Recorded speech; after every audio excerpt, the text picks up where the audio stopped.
Hey, what's up guys? Welcome back to another episode of my Transfer Roundup videos. Once again, this series is brought to you by FOTMob.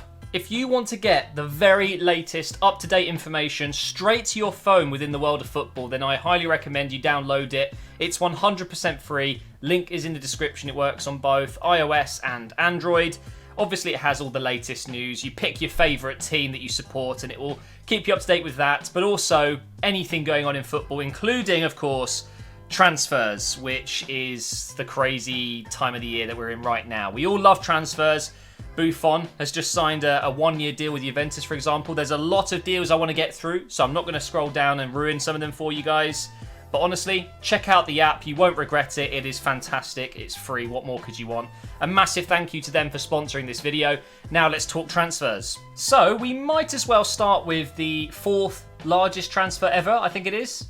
JOAO FELIX, the fourth most expensive player ever. I mean, it blows my mind. He's so young and technically very inexperienced, although he's had a very good season at BENFICA. He looks great. Don't get me wrong, but I can't help but feel this is massively risky.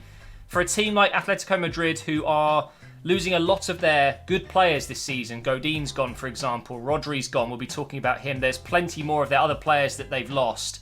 To spend 110 million plus pounds, that is, on a teenager that's had one good season. Sure, he looks very good, but that good? That's good? I mean, woo, more expensive than Hazard. Says a lot about today's market. Ever since Neymar left for PSG, the market has been absolutely broken. But JOAO FELIX confirmed. We all knew it was going to happen, but it is 100% confirmed. £113.4 million.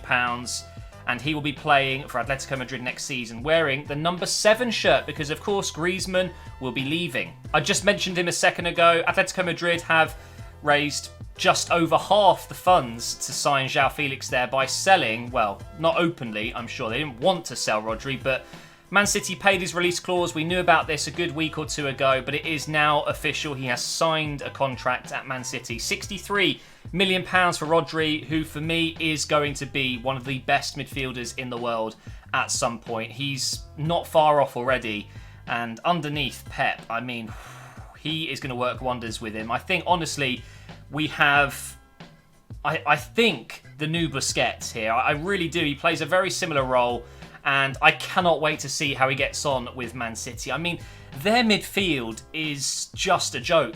It really is. Him with KDB, any of the Silvas can play in midfield as well. David Silva, Bernardo Silva. You've got, obviously, Fernandinho, who obviously can play when he's not injured or too tired, because obviously he's getting on a bit. You've got Foden coming through as well. Oh my God, Man City have an incredible midfield, an incredible team in general. But they haven't only just signed Rodri, they've also announced a new left back. We have Angelino coming back to Man City. He was a Man City player. They sold him to PSV with a buyback clause, I think it was, or at least they reserved the right to be first choice if they were to ever sell him. Like they would be allowed to make a bid before any other team, basically. So Man City have done it. They've gone ahead and signed him back. 10.8 million.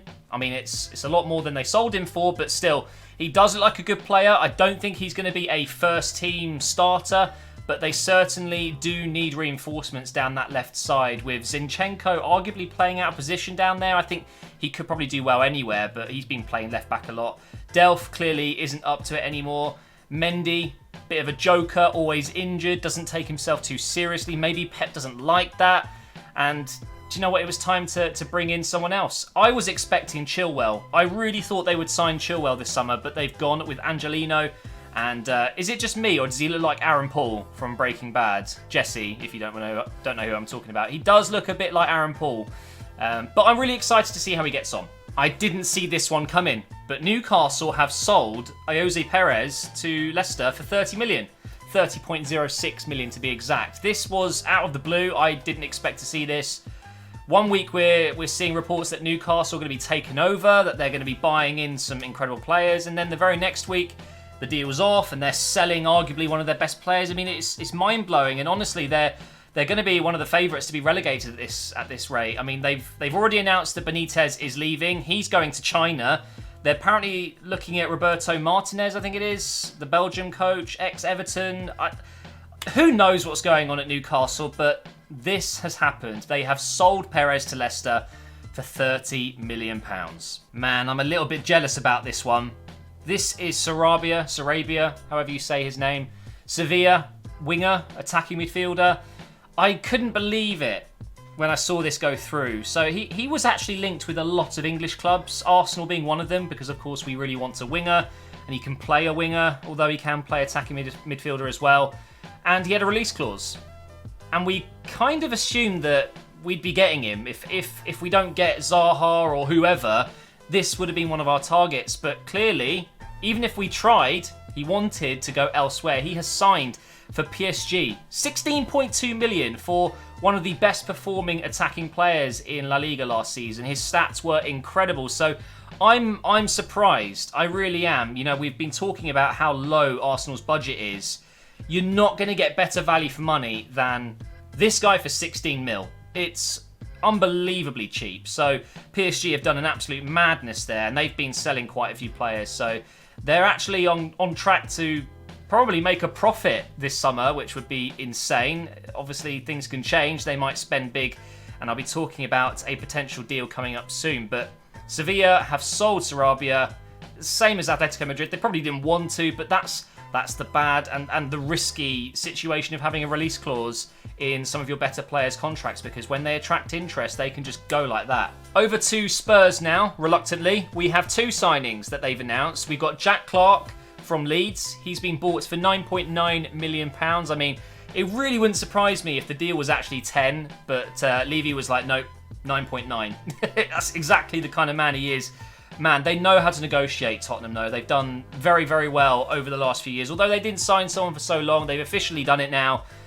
We know about Ndombele as well. We'll talk about that in a moment. But he has been loaned back to Leeds for another season. So Jack Clarke will not be playing for Tottenham, although he is a Tottenham player. They bought him and loaned him straight back to Leeds, and he is one for the future. Ndombele, however, will be in that first team for sure. This guy is an absolute brick house. A powerhouse. He's such a good midfielder. He had such a good season for Lyon, and I'm surprised by this deal, honestly. I know Spurs are a great club and they're doing really well at the moment, but they haven't won anything to show for it. And I think there were many bigger clubs that were looking to bring in Ndombele, but maybe he thought he wouldn't get as much first-team football. He's a guaranteed starter at Spurs, and they've signed a very good player, a bit of a gem, I would say, in Ndombele. £54 million as well. Very, very good deal. The reports were £65 million at first. So, again, they've clearly negotiated a better deal there. And it's a brilliant deal. I would have killed to have Ndombele join, but he is worth more than our entire budget this summer, which is ridiculous. But you got to give credit to Spurs. They've really nailed a good deal here. Next, we have Gelson Martins, who has been sold by Atletico Madrid, clearly trying to raise some money. I can't think of why. They've let him go back to Monaco. He was on loan there last season, did pretty well. Didn't look quite right at Atletico Madrid, but I thought maybe he'd go back and play more this season, especially considering they've sold a few of their attacking players. But no, they've decided to cut their losses and sell him. Not really losses. They got him pretty cheap from Sporting, didn't they? But £27 million. Monaco have their man permanently now, and I think he will do very well. He did do very well for them. He really helped them. So they were in a very dangerous situation, weren't they? Do you remember when Thierry took over? But they've got their man. Atletico Madrid needed the money, and clearly they did pretty well to get 27 million. I'm surprised not more interest going on with Gelson Martins. I think maybe he could be a bit overrated, according to a lot of clubs, because 27 million, it's not that much really, is it, in today's market? Just quickly talking about KOVACIC here. KOVACIC, he of course has signed for Chelsea permanently. This was a deal that was broken a couple of days ago at least, but it wasn't actually official until recently. A little bit of a difficult one with Chelsea because they do have a transfer ban, but as KOVACIC was on loan last season, there was clearly something in the contract that allowed them to purchase him. 40.5 million. Very good deal. I think he is a good player. He wasn't fantastic, I don't think, for Chelsea, but he wasn't bad either, and I think it's a safe bet. It's not a crazy amount of money for a player of his quality, and Chelsea needed to bring in players because, well, they can't. They'll be relying on youth and players that were out on loan to do well this season. And by the way, breaking news, you probably already heard it, but Frank Lampard is now manager of Chelsea. How do you guys think that will go? Now, on to the rumours. We have Harry Maguire, or as some people call him, Slabhead, which is a little bit cruel. I mean, having a slab head isn't a bad thing in football. I mean, his headers are ridiculously powerful, but there is a rumour going around still that he is going to be going to Manchester United, but Man City have entered the race, and 70 million is reportedly the price they're willing to pay, and Leicester want 80. That's what I'm reading. It's mind-boggling, the fact that a player like him, Maguire, don't get me wrong, he's a good player, but is he 70, 80 million pounds worth good? No, he's not. He just isn't, and it doesn't make sense to me that they would be willing to pay that kind of money for him, but what do I know? Clearly, having a young, well, he's not that young, but an English international player in your team is a very valuable thing these days, because don't forget, all Premier League clubs need a certain amount of English players, and he is one of the better ones, I guess. So I personally think he will end up going to United rather than City, purely because he's guaranteed game time. I think at City it's a bit harder for him to get into that team, although they offer Champions League football, which United don't. So one to keep your eye out for. I think he's going to go, though. See, now this deal I'm not too convinced by. Really? Coutinho linked with a move to PSG. Barcelona unhappy with his performances. He has been below par. He's been below average. I don't think he's been terrible, but he definitely hasn't lived up to the price and the hype. He was a much better player at Liverpool, and I'm sure he actually regrets it now because they went on to win the Champions League without him.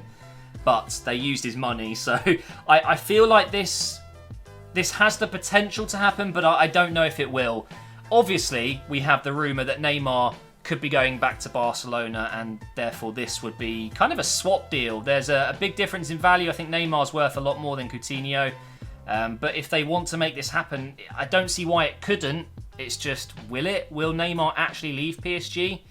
I don't know. But Coutinho linked with a move away from Barcelona.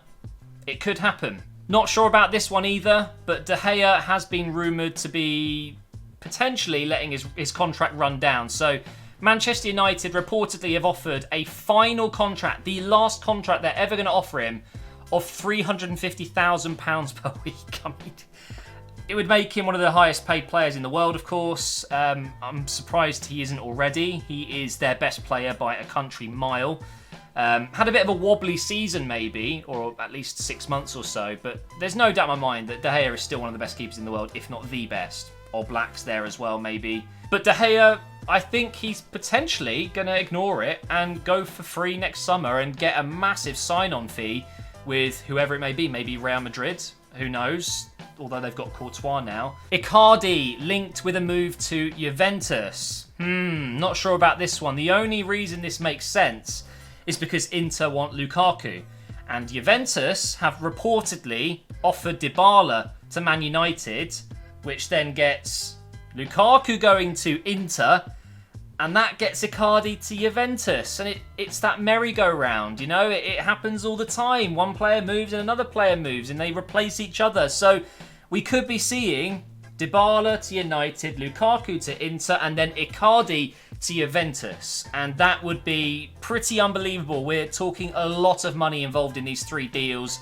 Who knows if it could happen, but Juventus would be very interested in Icardi, I'm sure. And now for our final rumour, we have Marcelo linked with a move to, you guessed it, Juventus. Ronaldo reportedly really wants Marcelo to sign. I know that they were very close at Madrid. They played on that same side, of course, a lot of the time.